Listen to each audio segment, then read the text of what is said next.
So this morning I'm going down to Coronado, actually Gorgona, to chat with the volunteers at Panama Andes.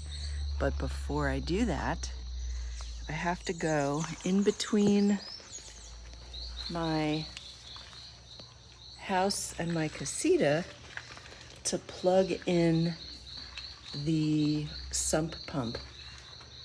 Sometimes the suction on the sump pump gets clogged, I think, and it doesn't work properly. So my trick is that I just try and unplug it and plug it back in. But sometimes that doesn't work. So we'll see if this is one of those times that works. Oh, I think it worked.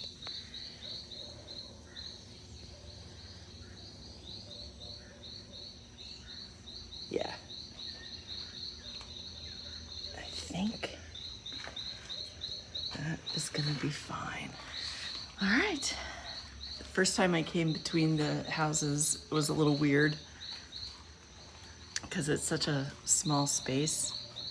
You get used to it. But I would not go under a house. Years ago, when I was trying to decide whether to do real estate appraisal or home inspections, on the one hand, I had the terrifying thought of math to do appraisals, and on the other hand, I had the terrifying thought of having to go under a house. So the terrifying thought of going under a house won out. I went to commercial real estate appraisal training. The math was crazy, and I have like math phobia, so it was there were some tears for sure. But it was a really good it was a good experience overall. But then 2008 happened and everything went to hell in a handbasket. So here I am in Panama. When you're visiting and rent a car, please be very careful. Lately, there have been reports of horrible accidents and fatalities. I think this was a beer truck, but you really just have to be careful on the roads here.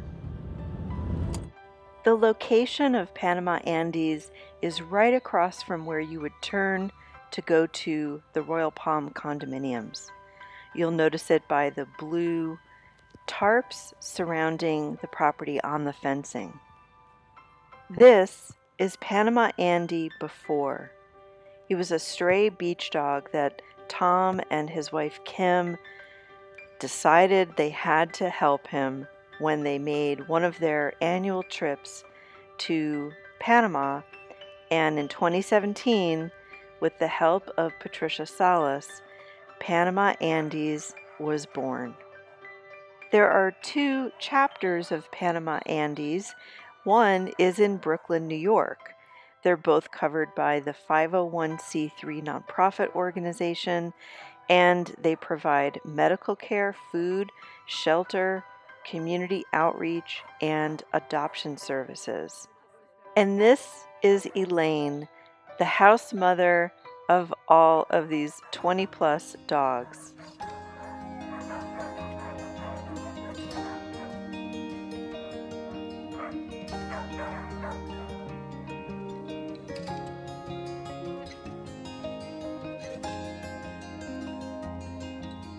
Hi, I'm Andy.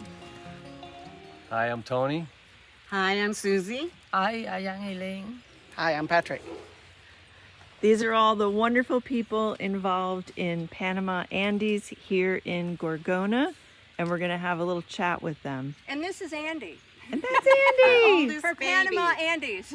So tell me, this is Andy This then? is This Andy. is the original? This is the original. He was found at the beach. First rescue. Yep. And you think he's 17? She says he's 17 years. Yes. Yeah. He was all skin and bones when He's the one that started all this. Tom and Kim found him on the beach. Yes. And they had been vacationing here. And they started seeing this other lady feeding the dogs, and that other lady was Patricia Salas. And so the three of them started talking, and Tom really wanted to do something to help Andy. And so they all kind of got together and started putting a plan together. And then they rented this place in 2017. That's how the rescue started. They get regular vet care. They have Elaine, who takes such fabulous care of them. They listen to her. They don't always listen to us, but they listen to her. These are her babies. These are her babies. She really takes. How Good many? care of So how many dogs are here in total? ¿Cuántos perros tenemos? 26 total. 26 dogs in total. Yes. And how many are adoptable? Para adoptar, ¿cuánto? All of them would be, I would think, available. Tenemos para Probably not Andy. Probably Yeah. not Andy. Probably not Andy. 25. Yeah, and we have Copito 23 and de Scruffy, adopción. maybe Copito no, no. Copito, no, Copito Copito. no. Tres van para Chiriquí. Sí, Tres sí. de los cachorros de ella van para Chiriquí. Yeah, right. Okay. Three traced a Cherokee? Okay, cool. So So- 3 of the puppies have actually the been 10. adopted to a family in Cherokee, but they have not picked them up yet. So, and then Copito, the one we were talking about, he's a little kind of crazy. So he really needs to stay here. And then Andy, of course, has cancer. Yes. And he's undergoing cancer treatment here with Elaine, so he really can't be adopted. But everybody else is in, we would love to see more of them adopted. Yeah. So you took the mama and We the took Mama and puppies. Elaine and I took Mama and the 10. It was over a year ago to the city to what they call Spay, Panama. Okay. And And that's where you got them all spayed and they were all neutered? spayed and neutered. Yes. Wow, that's a That big job. Yeah. I think we still had 6 more cats in the car too. There were, Mama, 10 puppies, and 6 cats. Yes. That is It was a a big day. commitment. It's enough just to drive into the city, but then with a dog and puppies and cats. Well, Patrick is our wonderful helper. Patrick is the dog whisperer and the master cat capturer. ¿Viste cómo iba la loca camioneta? Iba más arriba. Sí, Con los sí, que- sí, sí. And Susie runs a lot of our fundraisers. Yes. She's really great with that. I do fundraisers, like at the end of this month, we're going to do a bingo here in Gorgona. And I do a lot of the adoption events at Thursday Market. If any of my subscribers wanted to donate, how would they do that? They would be able to go on the website on www.panamaandy.org and choose either Brooklyn or Panama, and they can donate there. Somebody wanted to do a monthly donation. Yes, you can pick an amount and then set it up, and mine comes out of my PayPal every month and goes right to panamaandy.org. That's great. So you just choose your amount. Yep. Maybe you throw a little extra in there in low season for the times when they need more. Is Panama Andy's in Brooklyn, and they handle cats. More cats. It's- More yes. cats. Yeah. That's on the Brooklyn side. So if you're the cat whisperer, they might need you to go to Oh, Brooklyn. no. I have enough here. Like, for example, tonight I'll be trapping 3 cats in Coronado just for a local resident who's going to take them to be spayed. She has almost 20 cats at her home. That are feral, that she's just Yes. kind of Yes. taking care of. Okay. Okay, so we have this little organization that we've started, part of Panama Andy's, out of Playa Blanca. Playa Blanca had, when we first started, 11 stray dogs on the property, and they were getting complaints. The Playa Blanca management was getting complaints, and it was just too many dogs. Something had to be done. So they reached out to Patricia Salas, who runs Panama Andy's, and then she reached out to her little group of volunteers, and she's got a whole bunch of people that help her with certain things. And so we started this little group at Playa Blanca, and out of the 11, we still have 3 that still have to be spayed or neutered.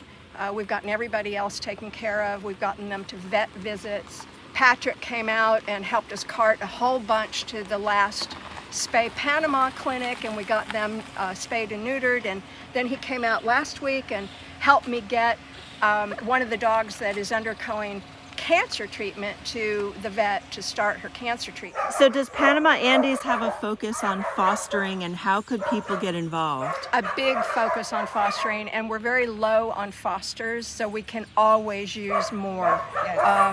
What about people who are here just for a few months? Could they foster? Absolutely, absolutely. It doesn't matter how long you're here, because fostering is for a temporary period of time, and we can use all the help that we can get, honestly.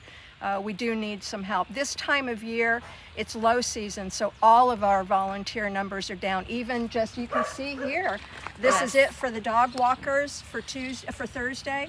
We have a larger group on Tuesday, but we lose a lot of people during the low season. And the same thing with donations. Our donations are down and our fosters are down. Yes, but we do get a lot of volunteers during High the season. snowbirds Yeah. coming. Yeah. Yeah, we we do. do. And Patricia connects to different volunteers all over this beach community of Panama Oeste. You know, like I said, she has us out at Playa Blanca.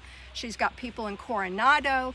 Patrick is in Punta Barco.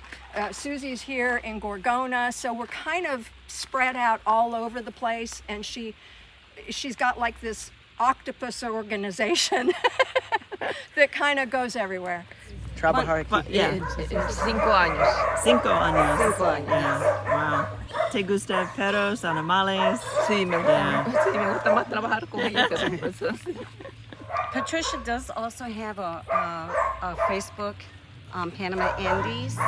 If you go and look up at the Facebook page, she posts all the animals that need fostering, need care, and if people want to donate, they can go on that website also and donate. So what about someone local who maybe they just bought too much dog food, or they have some toys? Can they come by and donate? Yes. And we do have a lot of people in Royal Palm that I've received a lot of donations, toys, food, you name it. Well, it really takes a big community of people to support this kind of effort. I really admire all of you for being involved. Yeah, it really does, because not only are we taking care of the dogs here at the house, but Andes supplies food for people who can't afford food. Yes. So we have 2 people out at Playa Blanca that we give them bags of food every month, and we've got people here in Gorgona as well. So we do need donations to be able to continue that. So is that for the feral dogs? No, some of these are dogs that are owned. They have families, They- but just yeah, the they funds just are low can't and they don't have afford the to money for feed the them. food. Yeah. Mm-hmm. And it's much better for them to get like nutritious food than just, scraps. Right, Yeah. and they'll help with vet bills, things like that when they're... So it's really challenging. Let's say you're just a local Panamanian family and you don't have a car Right. and your funds are low. How do you get your animal to the vet? How do you, provide for that? Well, that's where Patricia will reach out to volunteers, whoever in the area, and ask if they could go and pick up the family with their pet and bring him to the vet and then home. Patrick does a lot of that. Julie helps a lot. And Julie helps us a lot with that. But I recall just a month ago, I think, there was a pet that was on his last leg, and Julie ran the mother and daughter and the pet to La Chorrera, and they had to stay there overnight to make the decision, was this going to make it or not. And then I went the next day to pick them up, and unfortunately the dog didn't make it, but I had to run them back here. And that ties in a lot with our when we coordinate with the Spay Panama. When we have a clinic here, for example, everybody here was at that clinic, and Andy's husband was the traffic director and organizer, and you guys are set up, and we get, I think at that time we had 4 or 5 drivers. Yes. And that's how we get, for example, I recall driving probably 15 miles up into the mountains. They said, go pick up this guy with some cats. And there was an older gentleman, and I got there, and he just had a pillowcase and a bag of food. He shook it, and amazing. little The kittens animals in came the running, pillowcase. and he put 8 kittens in a pillowcase, and we ran them to the Spay clinic. I drove with one guy up into the mountains the next day when you weren't there, and you know there are no addresses here, and so we're trying to find this house with these dogs going up these mountain roads. It's kind of crazy, but we do we do it. Elaine, what is your typical day like? Tu día. ¿Cómo son tus días? Con los perritos, bueno, levantarme, tomar café, darles comida a ellos, sacarlos al baño temprano a las 5 de la mañana, que salgan al patio a hacer sus necesidades, luego limpiarles las jaulas, caminarles, limpiarles todas las camas, levantárselas, limpiar el piso, algún pipi que hagan por los machitos. ¿Qué más? Les hago guachito en la noche para darle en el día algunas veces, no todo el tiempo, pero unas 2 veces a la semana se le hace guacho. Do you want to translate? Her typical Comida, day. food. Her typical day is getting up, having her coffee, and then she feeds the dogs. She feeds them their breakfast, and then she lets them out. Now, mind you, there's 26 dogs, so imagine all the cleanup that she has to do. Yeah, I heard limpia quite a few times. So. They all live in the house. They all live in the Yeah, house. so and then she spends her day here with the dogs, you know, taking care of them, bathing them, giving them whoever, like Andy needs meds, he's got cancer. Yeah. And then we have... Sí, hay que limpiarle la oreja todos los días. Yeah, every day she's got to clean his ears. Tiene como 7 medicamentos, 7 medications that she's got to give him. Yes. 2 veces al día, con su comida. Two times a day, and Capito también Y tiene. Copito también, dos 2 dogs pastillas. that's got... Alergia y una para el cáncer. Wow. Capito Patito takes está por 4 veces al día. 2 pills 4 times a day. 11, 3 y 10. And you've been doing this for 5 años. 5, sí. Wow. Sí. Bueno, A lot of coffee. So what about cultural differences, like in the United States or Canada, where spaying and neutering is pretty well known and accepted? What about here in Panama? ¿Tú crees que la gente aquí acepta esterilizar? esterilizarlo. Sí. Sí. Algunos sí. that's good. I would think so algunos- too. algunos- Just judging from the Spay clinics that we're all working, the percentage of Panamanians that are bringing their dogs and their cats is rising every single clinic. Yes. And we're doing numbers like 600 through a weekend, 700 through a weekend. Up at the Valle one, I Yeah. think it was 300 or Yeah. right under 400. Yeah. So yeah, it's getting better slowly. I've seen a great improvement in 2 years. Patricia works so hard on the coordination the day before a Oh clinic. my goodness, yes. Of where where you're going to go and where you're going to go and pick up. And I recall my first time coming, actually just right over here in Gorgona, and the first house I pulled up to, say pick up a mama and 4 babies. Well, 3 of the babies had already been given away to neighbors, and we hadn't spayed them yet, so it was only ready to multiply more. Right. So I got on the phone with Patricia, and she got on the phone with the person that had mama, and we drove from house to house and said, please give us those. And we were able to get back 3 of the 4 Wow. and get them to a clinic. Wow. And again, that was 2 years ago.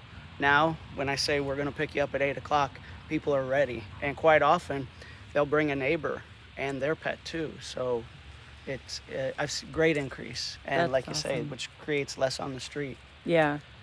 And it's just healthier for the animals, the animal community, right? Because aren't there diseases that kind of That's what we're spread? battling right now out at Playa Blanca. It's called TVT, and the one who is undergoing cancer treatment that Patrick just helped us get to the vet. That's where it came from. It's transmitted sexually. So we have to test and treat all of them out there, because they are all having fun together. A lot of volunteers, as they walk around the neighborhood, we ask them. I go up to them and ask them, "Are your animals sterilized?" And they said, "No, they can't afford it. I'll take their number, pass it on to Patricia, and then that's where Patricia will talk to them and arrange it." Wow. Mhm. Wow. Yes. Do the veterinary offices give discounts to you guys? They do, and they've been so incredibly supportive. So were you were saying that heartworm is a thing here? Yes, well, first of all, because of the mosquitoes, the damp, and a lot of rain, that starts us out a lot worse than many places in the U.S. or Canada. And I've adopted one dog from one of the beaches that, was in a almost critical point with his heartworm. And we've been able to fight and get him, I think we're going to get 4 more years out of him, for example. So does heartworm cause permanent damage? Well, it's guaranteed to die. It shortens their lifespan. So. Shortens the lifespan. So. They can live with it for 6 years, 5 years, something like that. We think we're going to get 5 out of him. Yeah. And when we found him on the beach, he only had months left. Rachel, who we adopted, came right up to me. I started petting her. She was incredible. So I says, "I'll take that one." She says, "Oh, I hope you would. I thought you would take 2." I says, "No, I'm in a condo. I'm only taking 1. Yeah. Uno." That's it. And this was 3 weeks after we arrived here. We Yes. adopted. Yes. We adopted. All right, so in hindsight, would you do that again? Yes. Really? Yes. When we adopted her, Janine Sullivan trained the dogs. Like, give me your paw, sit, Wow. lay down, and then you give them a treat. So they're already trained in English, which was a plus for us. We had a dog here for many years named Sultan, and he went and spent a couple of weeks with someone just to make sure that it was going to be okay. And nobody wanted to say a word until, we knew that it was going to be all right, and we were all just, has anybody heard from Sultan today? We know that dog. Anybody heard anything? And then finally, when Patricia let all of us know Sultan's been adopted, we all went, yay! And even Loki. Loki got adopted. One dog I Yes. never wanted to Loki walk. was so Oh my goodness. Yes. I So they say, like, for people, there's a lid for every pot. So you Yes. think there's a adoptable Exactly. dog for every No, person? my cat says no dogs in the house. So I have 9 strays on the property. And they can try before committing, right? Like Yes. you can come do for like Tuesday a and Thursday and walk the dog for Yeah. an hour or whatever. Yes, we're always looking for Always volunteers. volunteers. And Yeah. if you look on Facebook on Panama Andy's page, I post every Monday. We need dog walkers, Tuesdays and Thursdays. We did have a Wednesday, but our volunteers Way down. way down. So Tuesdays and Thursdays, 7:30 here, and come out and join us. excellent. Thank you all so very much Thank you. for your time Thank you. and your efforts in all of this for the dogs and cats. Catman. And I do want to say, Patty, that we do the Spay clinic. We have wonderful volunteers. As a matter of fact, I got 5 students from PCIS here to get them involved and volunteer. But we do have the Spay clinic that comes every 3 months. We fill this thing up and we give each dog a scoop in different areas every time we go down the road, especially if we see a dog that's very skinny when you can see his ribs. And down this ray from Coronado, down this from Royal Palm all the way to the Panamanian Highway, you'll probably see 10, 12 dogs just roaming in the streets.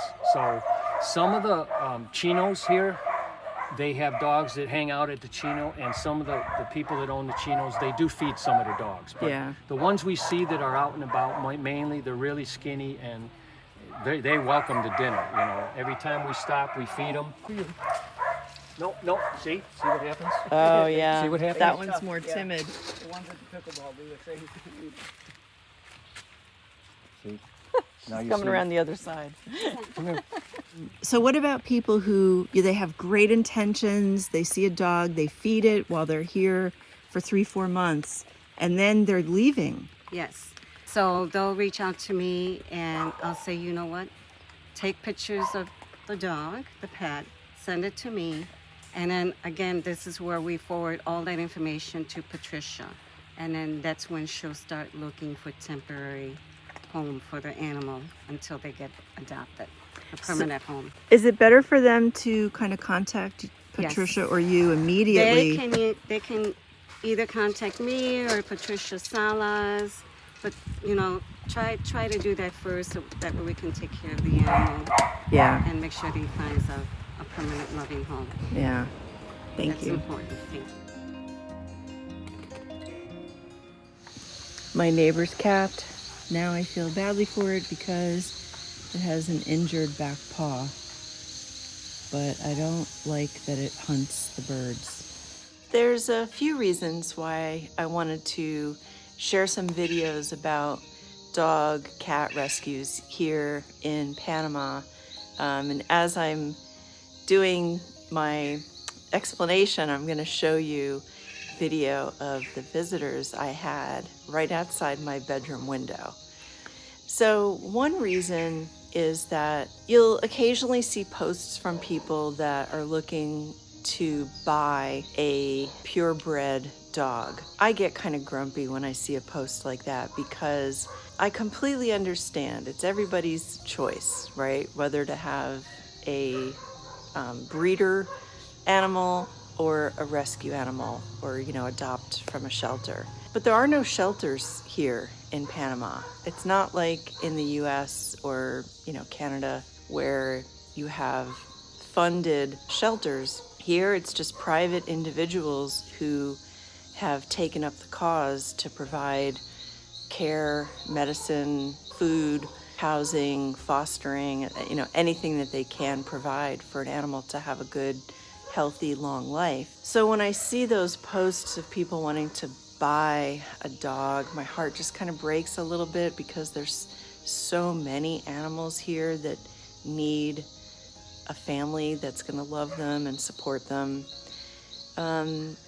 Another reason is just the selfless work and contribution that it takes. And I've been really impressed with the Spay Panama organization and just all the connections throughout the country that have efforts like this happening. I'm sure in any community in Panama, you will see people trapping, neutering, releasing.